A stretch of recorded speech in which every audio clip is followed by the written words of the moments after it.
नमस्कार मित्रों, मैं ममता वाजपेयी भोपाल से। मेरी हरी भरी छत पर आपका स्वागत है। लीजिए, मैं फिर हाजिर हूँ नए वीडियो और नई जानकारी के साथ। आप देख रहे हैं इंडियन टेरेस गार्डनिंग आर्ट, और आज का वीडियो एक रिक्वेस्टेड वीडियो है। एक प्रश्न आया था कि एक वीडियो आप इस विषय पर बनाइए कि टेरेस गार्डनिंग स्टार्ट करते समय हम उसे किस तरह डिज़ाइन करें। तो वैसे मैं बहुत वीडियो बना चुकी हूँ, तो लगभग हर प्रश्न का उत्तर मैं दे चुकी हूँ और हर समस्या पर मैं बात भी कर चुकी हूँ। लेकिन मैं एक बार फिर से कुछ ख़ास पॉइंट्स आपसे शेयर करती हूँ, ताकि कुछ लोग जो नए जुड़े हैं और उन्हें नहीं पता है तो उन्हें पता चल जाएगा। तो छत पर डिज़ाइनिंग करते समय सबसे पहला जो इशू आता है वो वज़न का और सीलन का। लेकिन मैं इन दो प्रश्न पर बाद में बात करूंगी, वजन और सीलन पर बाद में बात करूंगी। उससे पहले मैं एक बात करती हूँ कि आप छत पर डिज़ाइन करते समय सबसे पहले धूप देखें। देखिए, मेरी पूरी छत पर धूप आ रही है। सूरज की किरण उगने से लेकर आखिरी तक किस कोने में रहती है, किस कोने में कम घंटों के लिए धूप आती है। तो जहाँ कम घंटों के लिए धूप आती है वहाँ उस तरह की सब्जियां लगाएं जिन्हें कम सनलाइट चाहिए, या ऑर्नामेंटल रख सकते हैं, या कि आप जैसे हल्दी अदरक वगैरह जिनको कम धूप चाहिए और जिन्हें 8 घंटे की 9 घंटे की धूप चाहिए, उन्हें आप ऐसी जगह पर रखें जहां फुल सनलाइट मिलती हो। ये एक बड़ा प्रश्न है। और दूसरा प्रश्न ये है कि दूसरा सबसे बड़ी महत्वपूर्ण बात यह है कि एक बार किसी इंजीनियर को बुलाकर ये पता कर लें कि आपकी छत कितना वज़न ले सकती है। जब हम मकान बना रहे होते हैं तो आजकल कॉलम और बीम के जो मकान बनते हैं उनमें लोहा डाला जाता है, और लोहा इस हिसाब से ही डाला जाता है कि आगे कितनी मंजिल मकान बनना है, यानी कि कितना वेट लेना है उन कॉलम्स को, उतने ही मजबूत कॉलम बनाए जाते हैं। कॉलम और बीम पूरी छत का वज़न ले लेते हैं। तो जो कॉलम बीम छत का वज़न ढो सकते हैं उनके ऊपर यदि आप कुछ गमले रख देंगे तो वो वज़न भी वो आराम से ढो लेंगे। मैंने अपने गमले किस तरह जमाए हैं ये मैं आगे वीडियो में बताती हूँ। लेकिन तब तक एक बात और ध्यान रखें कि जब भी आप कंटेनर गार्डनिंग डिज़ाइन कर रहे हैं तो आपकी डिज़ाइन में कंटेनर्स बहुत छोटे न रखें, ना लें। आप कम कंटेनर लें, लेकिन बड़े बड़े कंटेनर लें। इससे क्या होगा, बड़े कंटेनर लेने से आपको सच में सब्जियां मिलेंगी। या फिर आप ग्रो बैग ले सकते हैं। छोटे ग्रो बैग में जो आप सब्जियां लगाना चाहेंगे तो नहीं लगेंगी। कई चैनल पे यूट्यूब पे बता देते हैं, लेकिन मैं अपने अनुभव से बता रही हूँ कि वो आपको थोड़ा सा पौधा हो जाएगा और 1-2 फल लग जाएंगे, मज़ा नहीं आएगा करने में। आप बड़े लीजिए। आप मेरे कंटेनर देखते ही आ रहे हैं।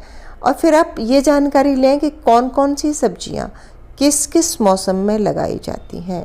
यदि आपको ये पता होगा ना, तब फिर आप अच्छे से बागवानी कर पाएंगे। अब बात आ जाते हैं फिर छत के ऊपर, डिज़ाइनिंग के ऊपर, कि सीलन की भी बात और वज़न की भी बात। देखिए, सबसे पहले आप मेरे इसको देखिए। अगर ये कमरा होता, इसके ऊपर छत होती, तो देख लिए जहाँ दीवार होना चाहिए थी उस जगह पर हमने वज़न रखा है। तो ये वही जगह है जहाँ कॉलम और बीम है। तो यदि आप कॉलम और बीम पर वज़न रखेंगे तो छत कितना भी वज़न ले सकती है। इसके अलावा पूरी छत पर आप इक्वल वेट स्प्रेड करें। जैसे मेरी बड़ी छत है तो मैंने पूरी छत पर इस तरह से कॉलम पर वेट दे रखा है। आधी छत पर बहुत ज़्यादा वेट, आधी छत एकदम खाली। ऐसा होने से अच्छी बात नहीं है। वैसे तो छत सारा वज़न ले जाती है, पर बेहतर सुरक्षात्मक तरीके से बात कहूँ तो आप या तो पूरी छत पर स्प्रेड कर दीजिए। मुझे पूरी छत भरना बहुत पसंद नहीं है। आप कई यूट्यूब चैनल में देखना कि वो पूरी छत भर के लगाते हैं, और वो एक्चुअली सही तरीका है। लेकिन मैंने कॉलम और बीम पर वज़न दे रखा है, और ये मेरे हस्बैंड एक्चुअली इंजीनियर हैं तो ये उनकी राय भी है। और अब बात आ जाती है सीलन। तो सीलन के लिए बहुत आसान है। मैंने एक भी कंटेनर छत पर टच ही नहीं किया। यदि आप क्यारियाँ बना रहे हैं तो वो भी आप छत पर ईंटें रख के और छत से ऊपर उठा के लिफ्ट करके बनाएं। ये देखिए, एक भी ड्रम छत से टच नहीं हो रहा। और यदि आपका छत पर टच करके आपको गार्डन बनाना है तो उसके लिए अलग से आपको YouTube पर ही वीडियो मिल जाएंगे कि किस तरह से वाटर प्रूफिंग की जाती है। और जहाँ तक मेरी जानकारी है वो एक महंगा प्रोसेस है और मैं इतना अफोर्ड नहीं कर सकती और मैं उस तरह से करना भी नहीं चाहती।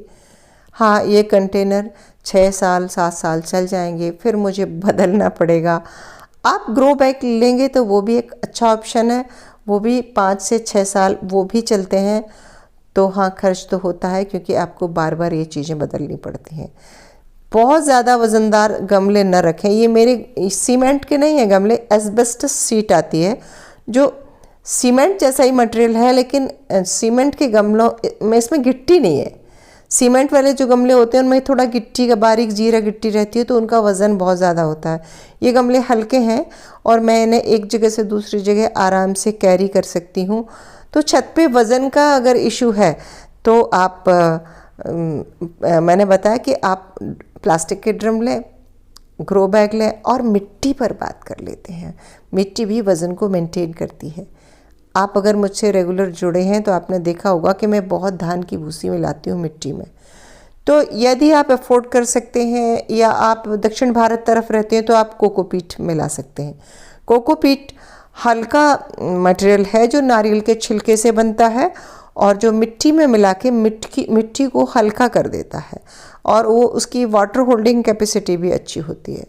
फिर आप जिस एरिया में रह रहे हैं और जहाँ जो मिलता है उसमें आप लकड़ी का मोटा वाला बुरादा भी ले सकते हैं और आप धान की भूसी भी ले सकते हैं। गेहूं की भूसी उपलब्ध है तो वो भी ले सकते हैं। यानी कि गेहूं की भूसी से मेरा मतलब है किसी भी ऑर्गेनिक मटेरियल, किसी भी कटी हुई फसल के अवशेष बारीक हों, सूखे पत्ते हों, बालों का चूरा हो, वो सब आप मिट्टी में मिला के, बस उनके तरीके थोड़े अलग होते हैं कि धान की भूसी देर में डिकम्पोज होती है। अगर मिट्टी में मिलाएंगे, पौधा लगा देंगे, धीरे धीरे सड़ के वो मिट्टी ही बन जाएगी। बाकी लीफ मोल्ड भी आप मिला सकते हैं। ये भी निर्भर करता है ना कि गार्डन कितना बड़ा है। अगर बहुत छोटा है गार्डन तो आप थोड़ा सा कोकोपीट मंगा कर भी काम चला सकते हैं। लेकिन अगर बहुत ज़्यादा कोकोपीट कलेक्ट करेंगे तो निश्चित है कि थोड़ा महंगा तो पड़ता ही है। कोकोपीट हमारे मध्य प्रदेश में तो नहीं होता, मिलता है बाहर से आता है तो महंगा ही मिलता है। हमारी नर्सरी में लगभग 80 रुपये किलो के हिसाब से मिलता है, तो मैं नहीं मंगाती हूँ वो। मुझे धान की भूसी फ्री में मिल जाती है, मेरे अपने पर्सनल सोर्स हैं। बहुत बार मुझसे भी प्रश्न किया जाता है कि धान की भूसी कहाँ मिलेगी, मार्केट में नहीं मिलती, वो आपको पर्सनल कांटेक्ट करना पड़ेगा। जो राइस मिल होते हैं जहाँ चावल बनता है वहाँ मिल जाएगी। और यदि आपका कहीं भी गांव से कनेक्शन है तो जहाँ चावल होता है तो वो लोग भी उपलब्ध करा देते हैं। और सूखे पत्ते वगैरह आप पार्क से बटोर कर लाएं, वो भी मिट्टी को हल्का करते हैं। आपने मिट्टी हल्की कर ली, आपने सीमेंट का गमला नहीं लिया तो प्लास्टिक का टब ले लिया, आपने सनलाइट कंडीशन देख ली, आपने ऐसी जगह गमले जमाए हैं जहां कॉलम और बीम है, या फिर आपने पूरी छत पर स्प्रेड कर दिया है।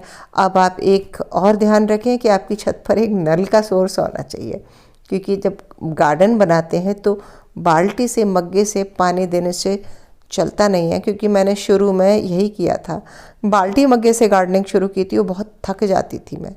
फिर बाद में मैंने जो मेरी सप्लाई पाइप था, जो टंकी में पानी जाता था, मेरी सीमेंट की टंकियां हैं, वहाँ से एक टी लगवाई और एक नल लगवाया। और अब मैं मोटर ऑन करती हूँ और वो पाइप लगा देती हूँ, और जब तक आधा पानी टंकी में जा रहा होता है आधा बाल्ब बंद कर देती हूँ और मैं पाइप से बहुत आराम से पानी डाल देती हूँ। और मेरा सारे ड्रम देखिए ज़मीन से ऊपर उठे हैं, ये स्टैंड बने हैं। ज़रूरी नहीं कि आप मेरे जितना पैसा खर्च करें और ऐसे स्टैंड बनाएं। आप ईंटों पे भी ड्रम रख सकते हैं, और आप ड्रम ना भी लें तो आप ग्रो बैग रखें, और ग्रो बैग के लिए प्लास्टिक का स्टैंड आता है, और मैं तो सारे ग्रो बैग भी ईंटों पर रखे हैं। तो देख लें आपका कंस्ट्रक्शन कैसा है, आपकी क्या क्या सुविधाएं हैं। लेकिन यही बस थोड़ी सी कुछ बातें हैं जिन्हें आप अगर फॉलो करेंगे तो आसानी से गार्डनिंग कर सकते हैं। इनमें से कुछ मुझसे छूट गया हो तो आप ज़रूर बोलिएगा, मैं वो भी कवर करूँगी। वैसे मैं ये सब बातें आपको बता चुकी हूँ, और गौर से आप मेरा वीडियो देखेंगे ना तो आपके प्रश्नों के उत्तर खुद ब खुद मिल जाएंगे। तो बस कैसा लगा वीडियो कमेंट करके ज़रूर बताइए। मिलते हैं अगले वीडियो में फिर किसी नए प्रश्न के साथ। तब तक के लिए नमस्कार।